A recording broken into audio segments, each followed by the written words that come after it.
বাঙালি সনাতন ধর্মাবলম্বীদের সবচেয়ে বড় ধর্মীয় উৎসব দুর্গাপূজা শুরু হয়েছে। আজকে দুর্গাপূজার চতুর্থ দিন। দুর্গাপূজার চতুর্থ দিনে দেখতে পাচ্ছেন জাতীয় মন্দির যেটি রয়েছে শ্রী শ্রী ঢাকেশ্বরী, এই মন্দিরে প্রচুর ভিড় রয়েছে, নারী পুরুষের প্রচুর ভিড় রয়েছে। আমরা দেখতে পাচ্ছি এখানে যারা ভক্তবৃন্দ রয়েছে তারা প্রবেশ করছে ধীরে ধীরে, আমরা যেমনটি দেখতে পাচ্ছি। এখানে যারা আসছেন আমরা তাদের সাথে কথা বলবো এবং এখানের যে পরিবেশ কেমন সব কিছুই জানার চেষ্টা করব। আজিমপুর থেকে আসছি, খুব ভালো। হ্যাঁ, খুব মানে শৃঙ্খলা আছে।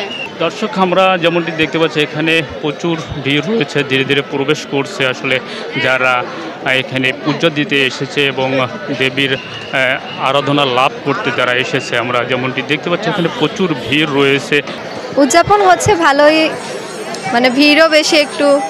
তাও ঢাকাতে আমাদের প্রথম পুজো এই বছর, ভালোই লাগে। চাওয়ার আছে এরকম শান্তি শৃঙ্খলাভাবে পুজোটা যেন আমরা বছর বছর কাটাতে পারি। এই বছর যেহেতু কোনো ঝামেলা তেমন একটা হয় নাই, আমরা চেষ্টা করব মানে আমাদের ইচ্ছা আর কি সামনের বছরগুলোতেও যেরকম এরকম পূজা হয় আর কি, এরকম শান্তি সুশৃঙ্খলভাবে পূজা চাই আমরা প্রতি বছরে বছরে। পরিবেশ তো এখন পর্যন্ত ঠিকঠাকই লাগছে, যেহেতু কালকেই আমাদের পুজো শেষ হয়ে যাবে। এখন পর্যন্ত আমাদের এইদিকে কোনো মানে বিশৃঙ্খলার কোনো খবর আমরা পাইনি, কিন্তু আমাদের ভালোই লাগছে।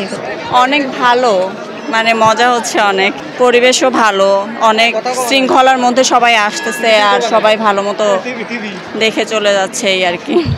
কি চাওয়ার থাকবে, যাতে সবাই ভালো মতো শান্তিতে বসবাস করতে পারে এই দেশে। এমনিতেই অনেক গ্যাঞ্জাম চলছে দেশে, তো এটাই চাওয়া।